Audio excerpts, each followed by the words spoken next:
We are back talking Jets football with Jan Levine on the Ourlads Football Network. After the big news of the New York Jets re-signing their center, we thought this was the perfect time to get you back, Jan. I thought, you know what? If we're ever going to get you back again, it had to be with Connor McGovern being re-signed. It's just going to do wonders for the future of this organization.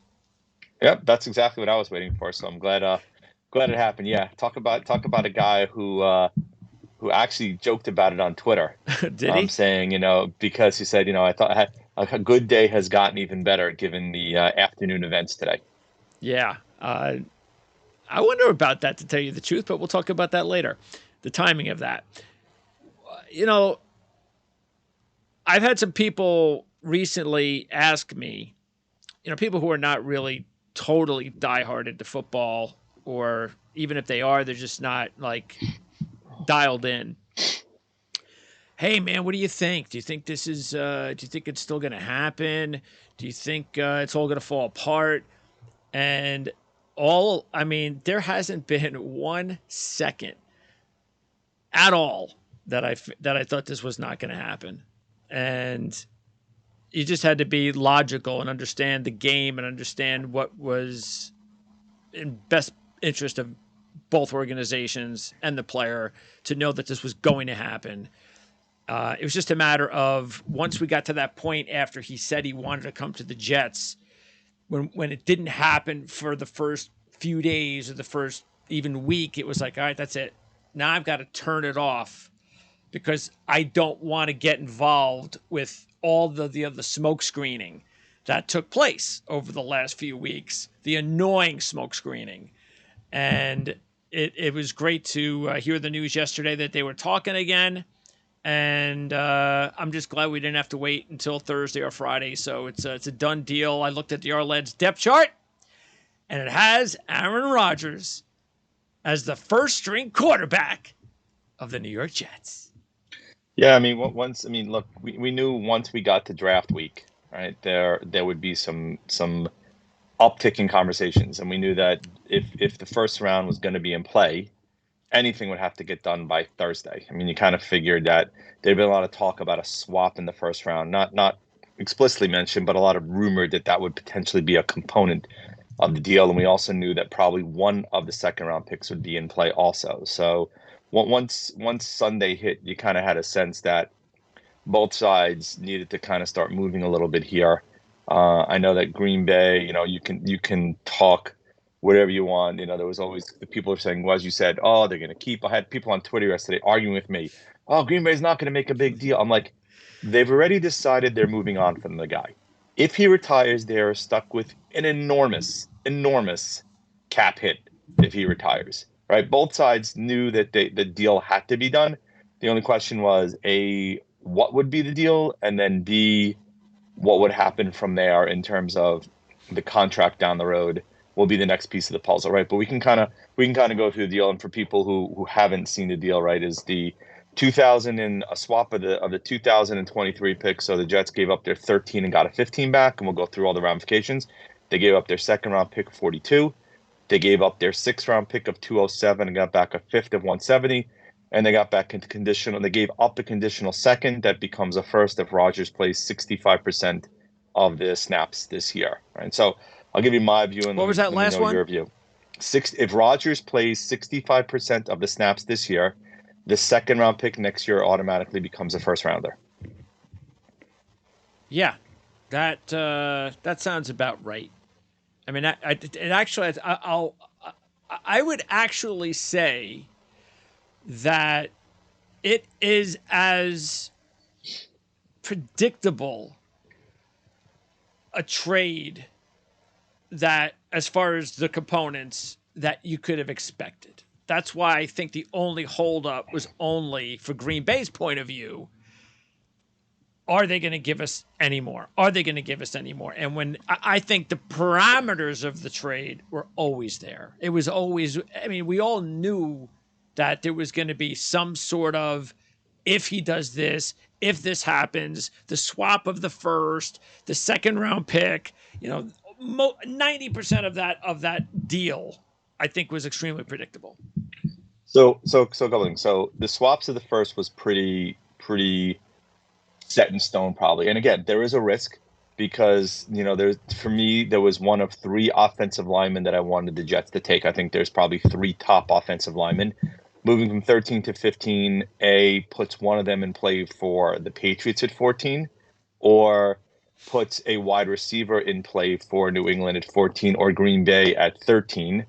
So there is a risk associated with trading down to 15 that the Jets may not get one of those top offensive linemen, right? But it's one of those risks they had to take. And it is feasible that if one of those guys aren't there, don't be surprised if you see Douglas trade down again. If there's somebody he likes that he thinks is going to go a little bit later to recoup one of the assets. Giving up the second rounder was always going to happen. I obviously would prefer to give up 43 than 42, only because I'd rather have the earlier of the two picks. Is there a material difference between the two? Not really. But again, you'd always like to have the higher of the two picks in a round. Giving up 207 for 17, you get a gain. The piece of the puzzle that I think was kind of probably the sticking point was probably the conditional second rounder. To me, Yeah. I wanted those conditions to be more so on how the team did, right? Did the That's team exactly. advance further in the playoffs? Did they make the semis? Did they Yeah. make the NFC? Did Because they the make the other AFC the other championship way game? is like a given Did they make almost. right? Did they give a Super Bowl, right? So Yeah. unless Rodgers suffers a material injury, he's playing 65% of the snaps, right? Which It's is a first why round I draft wanted pick. it. And a lot of the talk was it would be tied to how far the team advanced. And that to me was probably, in my opinion, That's why I said probably the major 90%, by the way, and not 100, because that was the right. one I was a little bit, Yeah, okay. I mean, like I said, I think that's probably was the main sticking point between the two sides was that negotiation point, right? And what's going to happen also is there's already been talk that deal's going to get reworked. The likelihood is you'd probably have to expect, unless something materially happens to Rodgers, Whoa, that'll wait, the probably deal's be gonna, back. you mean, what deal? The cap hit, Oh, yeah, of okay, whatever yeah. amount is going to get reworked to lower that cap hit. In addition, there's a better than strong likelihood that they're going to sign him to a second year to get him in for a second year, right? Which then giving up that first round picks becomes a lot more palatable if they're able to get that second year associated with the deal and it doesn't become a 1 year deal. If it's Yeah. only a 1 year deal, then there is definitely kind of an overpayment, in Oh, my yeah, opinion, no. based upon what they gave up. There is no way the Jets believe that Aaron Rodgers is playing 1 year. And I know a lot of people are talking, well, he was talking about retiring. And then the next day he's playing. That has to really make Joe Douglas and the Jets nervous. I mean, Tom Brady talked about retiring 6 years before he retired. It happens. That's what you think when you get to that age. It's just normal. When you've got a Super Bowl, when you're older, and you have to think initially. I mean, first of all, you're upset because you just lost. You didn't win. No, all these players don't usually win the Super Bowl. So there's that disappointment. Then, I got to go to training camp and this and that, and maybe it's time. But then you just start thinking if you rest and you refocus, and it's all about, now I've got something new to look forward to. He's not doing all this for 1 year. It's Nope. not happening. So I think it's all about, does he play 2 or 3 years? That's what, to me, it's about. It ain't about whether or not he's playing a year or two. He's definitely playing 2. Right. And again, if as long as he plays that second year, and so he also has to play. I don't think he had a good year, not great year last year. And Yeah. if you go by a lot of the That's advanced because he was metrics, so good the year before. he had an okay, not a great year. But if he reverts closer to his 2021 form, and he comes back for that second year and or third year, but let's just say a second year, then you can live with the deal, right? Yeah. I still don't love giving up the first rounder, but I assume they got some assurances from him that it wasn't, as you said, a one and done, right? And that's why Douglas probably would like, you know what? I'll make it based on snaps because if God forbid something happens and he gets hurt, I don't want to get tied to the fact that we're basically held to giving up the first rounder. God forbid he gets hurt. We obviously don't want to see it. But if it happens and he misses 35% of the snaps, at least we haven't given up a first rounder. Yeah, it's this is one of those deals that, as a Jet fan, for all of us, it's just not going to sink in, I think, until until first of all we see him put the uniform on, and I'm not talking about no, you know, Press conference. yeah, I'm talking about he's actually out there practicing with the uniform on. That's the first step. But it really, really, really won't sink in until that first snap of the regular season, when you just, wow, this is about to happen. This is we got a Hall of Fame quarterback. This has never happened for this franchise. This is the first. We've had journeymen, the Vinny Testaverde types that actually did a pretty good job for the limited time. So did Chad Pennington. Chad was always with us, but yes. If he had only stayed healthy, right? I mean, look, Favre was fine the first 11 games. He just had a bad shoulder, and because I wish of the Favre streak, would have stayed. Yeah, Favre wouldn't sit out a week because of the streak, and he just couldn't throw the ball anymore. Yeah, that was the problem. That was one of those situations where the Jets should have kept Mangini another year and should have kept Favre another year. Yep. But that was the old regime, but yeah, this is a completely different situation. Good comparison, obviously, with Favre. But this is different because with Mangini, it was the end of his reign, and things were nowhere near as good as like the Tony Soprano days, where everything looked like, this could be the guy. This is different. We know it's different. We know it's different with Joe Douglas. We know it's different with Saleh. And the defense is for real. And now it's a matter of the offense. We said it all last year. Boy, what could this team do if it had an offense? And now it's about, in my opinion, that's why you mentioned offensive line. They have got to just, I don't care how much depth they have, over depthify your offensive line to death. That's what it's going to be all about, is that offensive line. Paris Johnson's there. Peter Skoronski's there. Well, Skoronski will be gone. He'll be gone. So it's about Paris Johnson, like you said. That's a guy that could go to New England now before the Jets. Even the Packers might think of an offensive lineman. Yep. So that's the one thing, because I do think there is a drop-off once you get even past Johnson a little bit. But it's still all going to depend on also, and I shouldn't say depend. It'll be a blessing if Becton can turn his career around. He looks like he is in shape. I'll give him that from the pictures that I've seen, bits and pieces. He looks like he's in shape. Now, whether or not that'll translate to him staying on the field. He's supposed to be a lot lighter, correct? Yep, he looks a lot lighter. What does he do? Did they say what he's down to?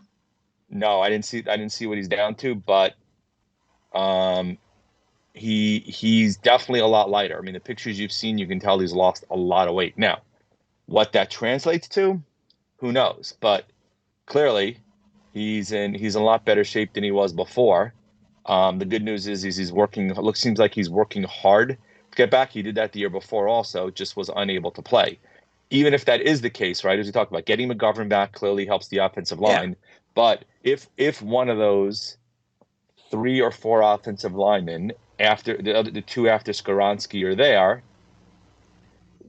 I think if one of them is there at 14. Well, like you said, though, if it's not 15, Johnson, you trade down maybe if you are going to go offensive line. Isn't the kid, I think, is Walker, who's supposed to like a lot also? Who's that? I'm trying to remember his last name. It'll come to me. There's 1 or 2 guys that supposedly have moved up the board fairly significantly lately on the offensive line. On the offensive line. Well, the top guys on the offensive line to keep an eye on, besides, of course, who we just talked about. Broderick Jones from Georgia. Yep. And you have DeJuan Jones from Ohio State. And you have Darnell Wright from Tennessee. That's what you have. I think Wright is the one who's they've been talking about that could go. Yeah. I'm not going to be excited about that. 13 to 18 range I've seen. Yeah, that's why the Jets need to trade down. Because if they're going to pick a Darnell Wright, and which I don't mind having the players I mentioned, I don't want those guys where the Jets are right now. They're not worth it. Skoronski is clearly the safest. Well, Skoronski is not going to be available. He's going to go in the top 10. I'm saying is, but you think about it, he is the safest. Oh, yeah, he right? is. You think from a baseline perspective, right?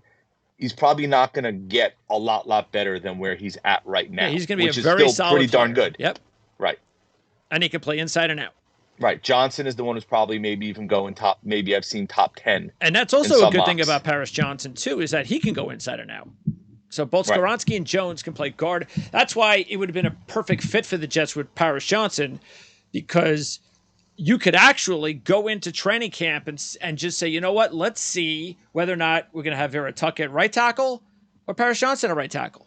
And basically go with that. And you know what? If Right. Max Mitchell actually outplays Paris Johnson, then that's a good. Then maybe Max Mitchell plays at right tackle. You have to hope that the draft goes quarterback crazy early on, and it probably will. Right, and other guys trade down further than you would expect. Yep. And all of a sudden, one of the guys you expect that was going to go early slides. Yeah. To where you didn't expect he would be.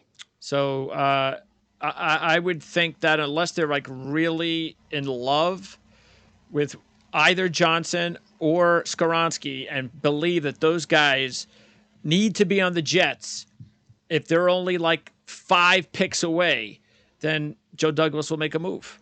You know, he's at the point right now where that's what you have to do because you've done a really good job of you've got a lot of good young depth now this team has. And you've sprinkled into veterans, but the one position we saw it with the injuries last year that you just have to double and triple down is that offensive line. Because you're not thinking about, well, what if everybody stays healthy? Because if everybody stays healthy, the Jets actually don't even need to add anybody. But that's not going to happen. Correct. So that's why you have to double and triple down, meaning you add at least 2 players in this draft on the offensive line, including, of course, center. You've got to add another guy that's either a center guard type that can eventually take over and also play a big role as far as being an interior key backup in the first year or 2 of his career. Mm. Which you could see them now that they've moved up from in the 6th round to the 5th round, taking a development guy there if they like somebody. And that is the one position which is so weird to think about it with Joe Douglas as the general manager that has been, some good, some bad. Unfortunately, the worst was the highest pick in Becton, but that's still up for the debate now. Mm-hmm. Because even though you said he was getting in shape last year, from what I've heard, he is in much better shape this year. Yeah. Last year was about getting from like 390 to 360 to 370 back where he used to play. Now it's about he's eating better. He's got a system. He's maybe supposedly down to, who knows, maybe 340-ish, something that's a little bit more realistic. So whatever the case may be, again, it would be a bonus, but it's great to have Dwayne Brown back for a year if something happens, because we know this is it for Becton. If Becton gets hurt again or something just negative happens, it's over. It's over. It's over. So you have Brown for that 1 year as an insurance policy. Max Mitchell, it would be so good to have Max back and healthy. That's the thing with Max after the injury situation, which was not a normal injury. It was health, really. What was it, blood clots, I think? There was some sort of, yeah. So he's got to just, okay, is he going to be okay? That's the thing we're concerned about. But other than that, it was nice that they added Schweitzer as the veteran interior lineman. That's nice. But you got to add another young guy in the middle, and you absolutely have to add that right tackle type guy and hope and that if Becton doesn't work out, then, of course, that guy is not just a right tackle. Maybe he becomes your left tackle of the future. Chances are it'll be Becton at left tackle. If he doesn't work out, Brown will wind up starting at left tackle, and the rookie will start at right tackle, unless, of course, Max Mitchell beats him out. So, right. But that's what we're expecting as far as the offensive line is concerned. A lot more to talk about here. So let's get to it, and that includes Zach Wilson. And I've said this all along. And by the way, when there was a lot of talk early on, once the offseason began, matter of fact, what's his name from the old WFAN Jet guy, which is Benigno. Yeah. Joe Benigno. It's like, dude, just the fact that he mentioned that he wanted Derek Carr over Aaron Rodgers, just dude, go back to retire, please. Just get off, disappear.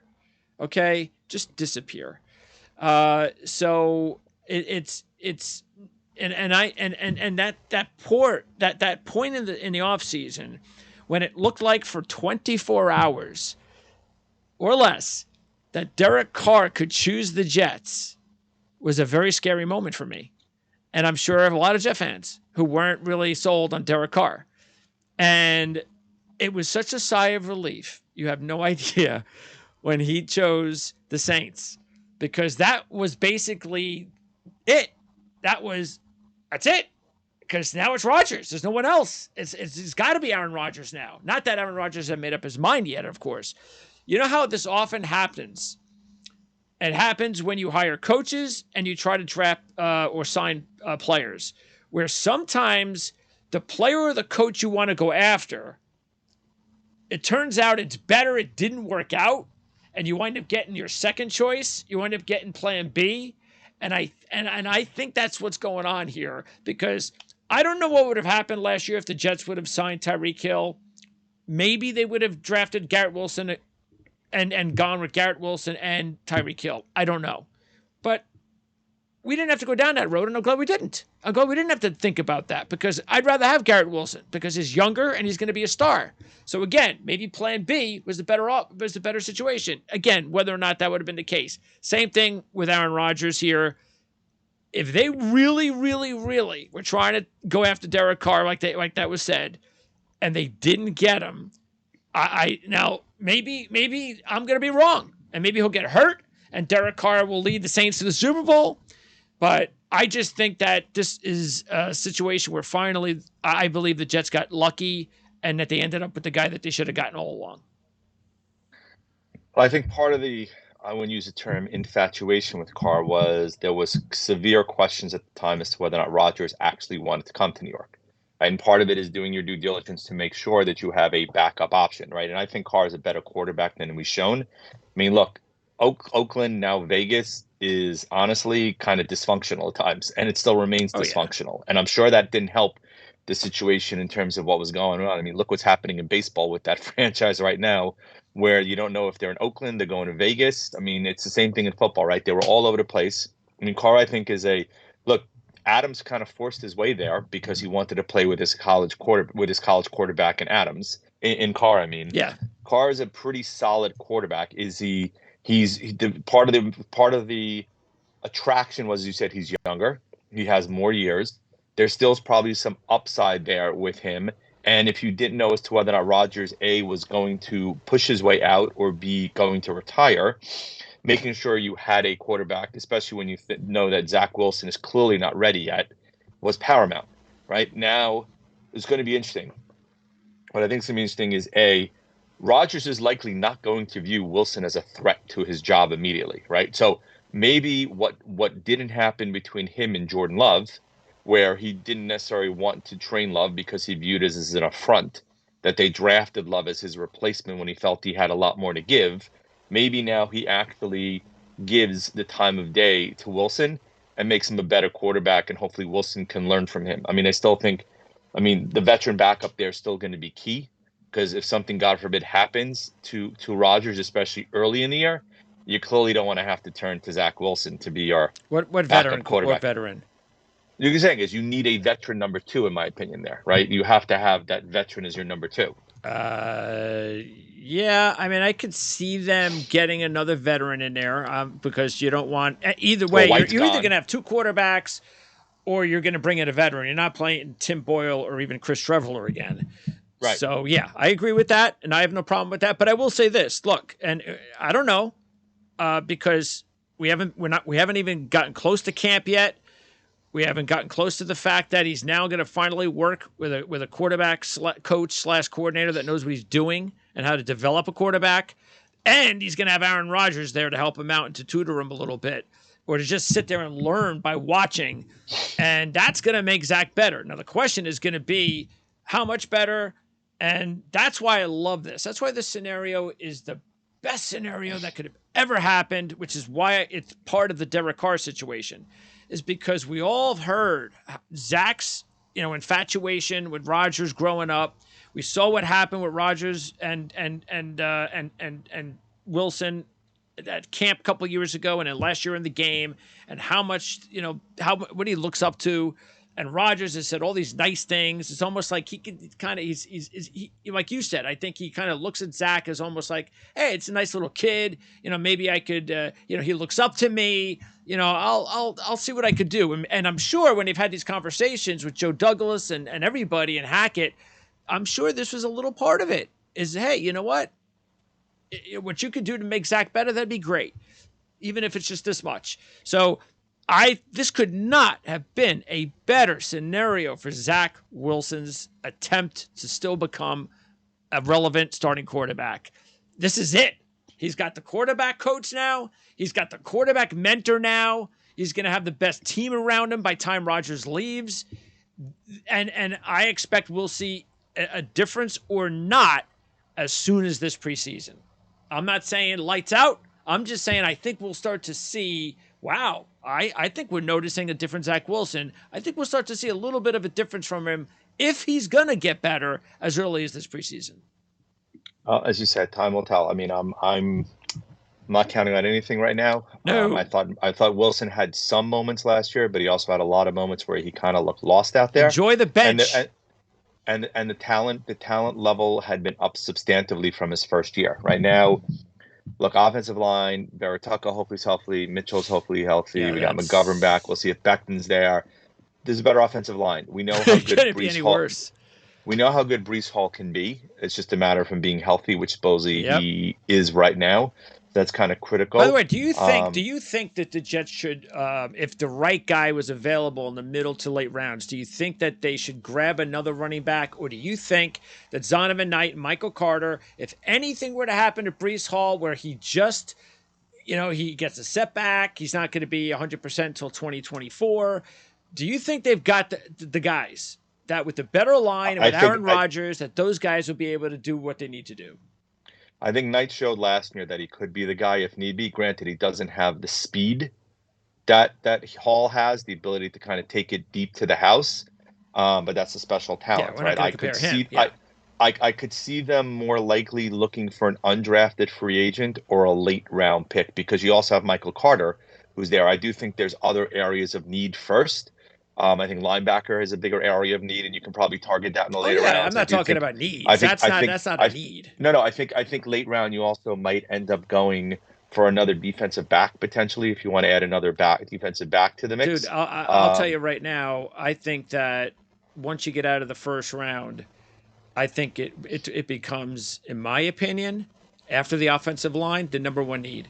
I think the Jets sincerely need a hybrid linebacker DB to put right in the middle of that defense, because they need a playmaker in the middle of that defense. We've talked about it before. CJ Mosley is not that guy anymore. Nope. And the turnovers are not there. We need someone like J.L. Skinner from Boise State. Unfortunately, maybe Brian Branch drops to the second round because of his 40 time. I don't know. Anything's possible. But that's the type of guy they need. They need some sort of a player in the middle of that DB linebacker spot. So I think it's actually a very high need. Yeah, I agree. They do need a guy who's going to be able to fill that spot. I mean, look, they got lucky with Williams last year. We got Quincy signed. You sure as hell better get Quinnen signed ASAP. Oh, yeah. I think they will. Now that they kind of have they have Rodgers there. I think what they'll try to do is convert a lot of his contract into a signing bonus to try to significantly reduce that cap hit, which is not something that Woody Johnson has a problem with in terms of paying money. He doesn't always spend it wisely, but we know he's willing to spend it. Look, I think wide receiver. I could see them adding another wide receiver. Honestly, yeah, but not high. Yeah, but the thing is Corey Davis going to be on this team? Well, that was what I was about to say. That's the question. What happens with Corey Davis, right? That's a key question. Because there's no way that if Corey Davis is on this team, I mean, what are you going to do with another receiver? Where are you going to put him? So exactly, right. I agree with you. I think I'd rather take a chance. I'd relinquish his contract somehow, use that money somewhere else, and use a draft pick, like in second, third, fourth round draft pick, preferably third or fourth, and add another guy, because I agree. I mean, because look, we also don't know if having Aaron Rodgers there is going to be the best thing for Denzel Mims. I mean, Mims actually played a little bit last year. When he played, he was a lot better than what we saw the previous year or two. He still has a long way to go, but he still has the talent. And now we'll get an opportunity to see with a quarterback like Aaron Rodgers whether or not he can actually be a contributor. So, agreed. Yeah. Yep. Look, besides offensive line and adding at least two more guys, the other position on defense is defensive tackle. We know that they need to add up some more depth because they had 10 guys last year. And right now, they have like 8. So they're a couple short. And they definitely look. Quentin Jefferson ain't no answer. So they have to have another guy, especially a young player, that can be a long-term fit with Quinnen Williams. And I think defensive tackle becomes one of those needs as early as the second round if the right guy comes around. So, and the other thing too is Carl Lawson. He might be down to his last year if he does not step up and play the way that we thought he was going to play before the injury, of course. Then, I mean, what good is he? This is where losing Rankin's hurt, right? Rankin's had a really terrible, good, very underrated, good year last year. Yep. I really wonder. It's kind of interesting to think like, let's suspend belief and let's say the Rodgers trade had happened before free agency or right at the beginning of free agency. Would that have changed Rankins' mind in terms of staying? No. Or it was just all about the money? I think what happened was, I said this to Dave Syverson. We were doing, we were talking about the Jets and stuff. And I go, I compare it to, did you ever see the movie Heaven Can Wait? Sure. Okay. So remember the scene when the owner of the Rams is talking to somebody, an assistant, and the assistant asked him, because he had just sold the team. He said, what happened? And the owner said, I offered him, the market value of the team was like $30 million or something like that. And he goes, I asked him for $70 million. And he said yes. And then the other guy goes, he goes basically, he goes, oh, like bastard. Like, and that's what happened with Rankins. It's like he had no intention of leaving the Jets.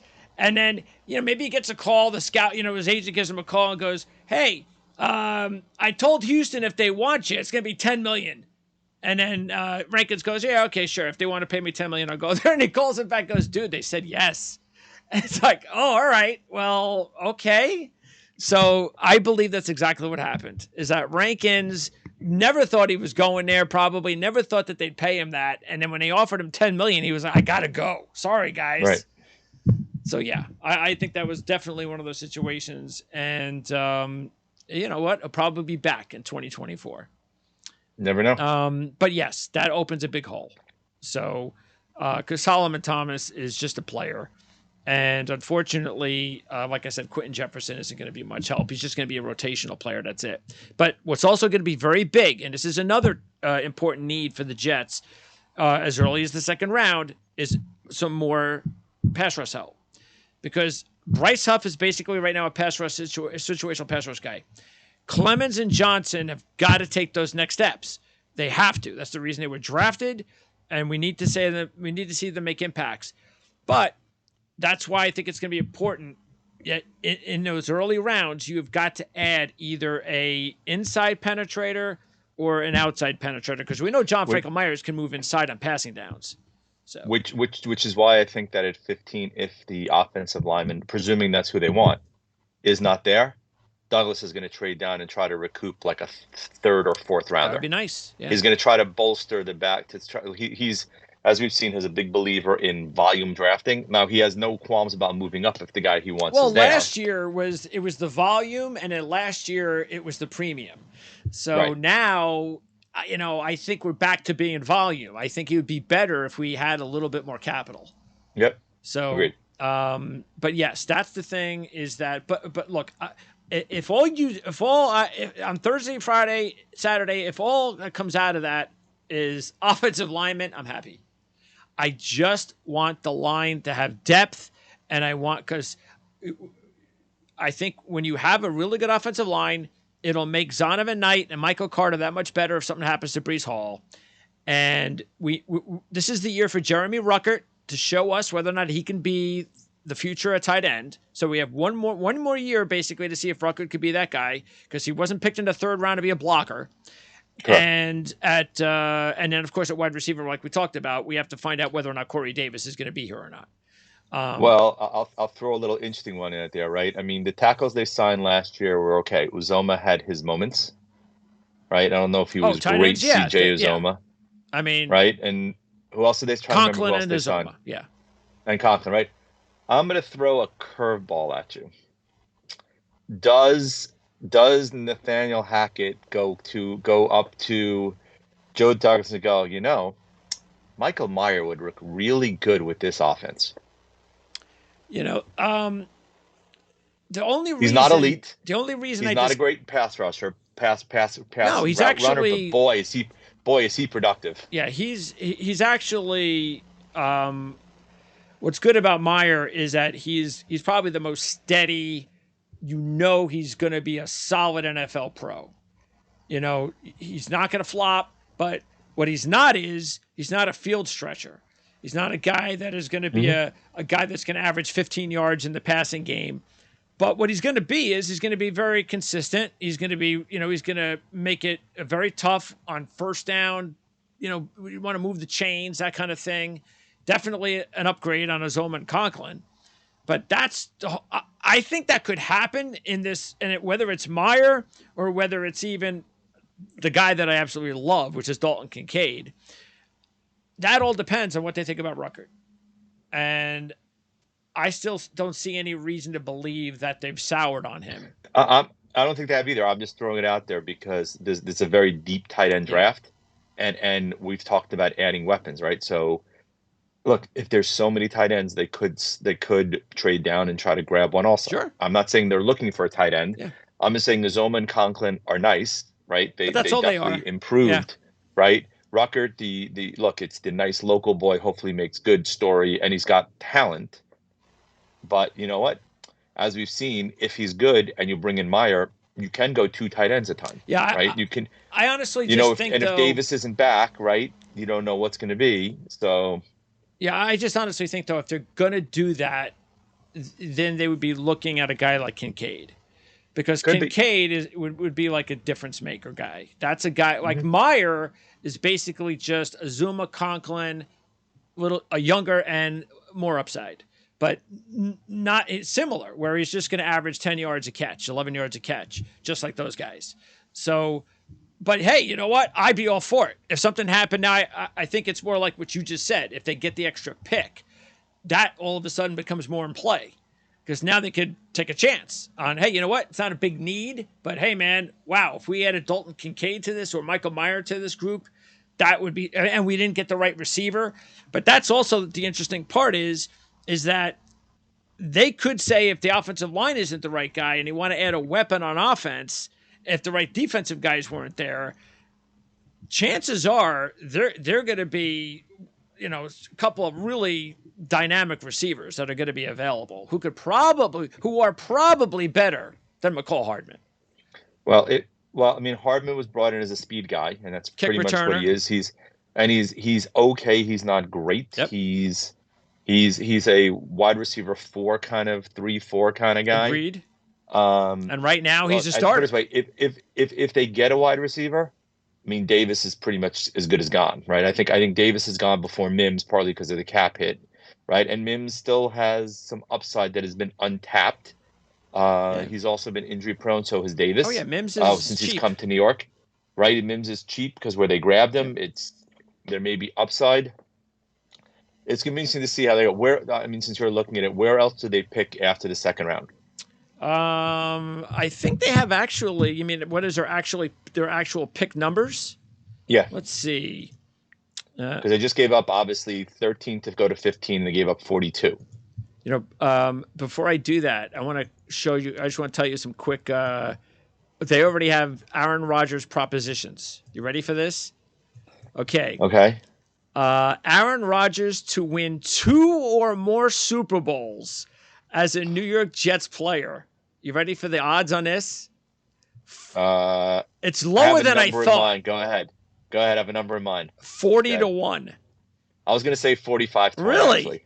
I would have said 100 to 1. Honestly, give me one. I know. That's what I'm saying. That ain't happening. Just, you know Come what, on. guys? Put down the drug paraphernalia and come back to earth, please. Let's see. Aaron Rodgers, regular season interceptions thrown. So it's even line. 12. So you've got it over 9.5. Yeah. So 9.5 is lower than what you expected. Okay. Aaron Rodgers, regular season passing touchdowns. 28. It's over or under 30.5.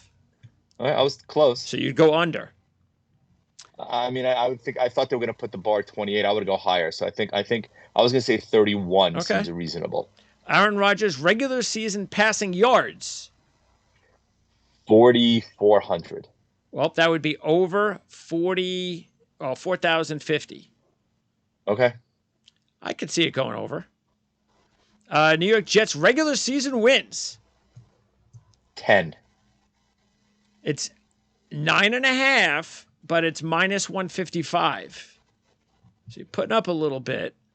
So that means you would have to be pretty confident that Well, they they got be 10 7 wins or last more. year, right? Dude, got if they don't 7 have last 10 year. wins or more, then that's not good. Right. That's not satisfactory. Look, with decent quarterback play, they would have won 10 last year. New York Jets to make the playoffs. Oh. I'll just tell you what the odds are. I'm going to go, give me a second. But the odds matter because you have minus 155 again. 12 to 1? No. It's minus 155. It's almost even. Okay. So you would basically put up $150 to make 100 if the Jets make the playoffs. So you if you thought 12 to 1, then that means you'd be all over that. So you think that's a really good bet then. And then finally, will Tom Brady be a Fox analyst for any game? What the hell does this have to do with Aaron Rodgers? I don't know, but he's not supposed to work this year. He's not supposed to work until 2024. Oh, really? I think. As a broadcaster? Yeah. Yes, that's probably why they did it, because I think he's taking off this whole year. Is I think what the story is. Oh. Okay. I think Olsen is the number 1 all year this year, supposedly. At least as of on paper. All right, so let's see their pick situation. The Jets have, let's see. All right, they have. Is this after the Rodgers thing? Let's see. Yep. Okay, this after we the know Rodgers. which ones they gave up. So. They have round 4 and 2 in round 5. That's it. So they don't have a third. Nope. So definitely it would be a good idea to trade down. Which is why I think they may trade down. Because you don't want back-to-back years where you only have like 4 draft picks, 5 draft picks. Yep. That's not enough. They gave up the third to move up last year, I think, if I remember correctly. Well, when they traded up for a Hall, that was, the first trade was the Johnson trade. See, they traded twice and lost draft picks early. Right. But again, they also got technically 4 really first-round picks, So let's see some of the headlines already. Pro Football Talk. Aaron Rodgers could return to Lambeau in 2024. I guess the Jets might play the Packers. Don't really care about that, but okay. Rodgers expected to wear number 8. Yep, he's wearing his old Cal number. Oh, and who are the Jets wearing number 8? Anybody Elijah important? Moore? It was Elijah Moore. Oh, was it? Okay, good swap. I mean, Browning-Nagel Award also, if that really matters. Okay. Making the schedule, the NFL students, okay. Yeah, that's going to be very interesting. The schedule. Well, you got to figure 5. The rumor was this morning on Boomer and Gio, he was saying he thinks 5 primetime games, including possibly Thanksgiving Day against the Cowboys. Could this have not been like a better schedule for Aaron Rodgers to come in? I mean, seriously. Playing the Chiefs, the Cowboys, and the Eagles. Of course, you got the Patriots, the Dolphins, and the Bills. I mean, there's going to be a smorgasbord of opportunities for primetime games. Yep. I mean, look, he's got the backstory also because he's a little cuckoo for Cocoa Puffs, Mr. Rodgers, at times. He's going to need to be because he is. He clearly is. All he has to do is take a look at the New York Post already, and here's one of their articles. Inside Aaron Rodgers' complicated relationship with his family. I mean, what? He does have a complicated relationship with his family. What is that even? Because all of this is the backstory with Rodgers. And that's what the New York media does. Danica Patrick, it's backstory, backstory. Yeah. That's all they do. Sells papers. Yeah, I guess. And Aaron Rodgers comes to Jets with dating rumors flying. So you see what I mean? Who is Mallory Edens? Meet Aaron Rodgers' rumored girlfriend. I think she's the daughter I thought she was the daughter. Maybe I'm wrong. The daughter of the owner of the Bucks. I thought. Okay. So now Aaron Rodgers and Zach should probably go double dating out on town. That'll just imagine what kind of news that'll get going. That they should just have fun with the media with that one. Yeah, Win me football. Just win me football games. That's all I care Jets about. players I don't have celebrate Aaron time. Rodgers trade news. Oh God, they were like a half a dozen of them retweeted the picture of him in a Cal jersey. And why is that? Because he's wearing Because I number was 8. what he's gonna wear number 8. Yeah. About damn time, says Brees Hall. He talks about his knee, which is nice. And why is Becton commenting? And there's a picture of Becton and Rodgers in some really goofy Like attire. a Step Brothers type thing. Step Brothers, like the movie Step And Brothers. So why is that? be like best buds because he'll be blocking for him. Yeah, Becton better hope.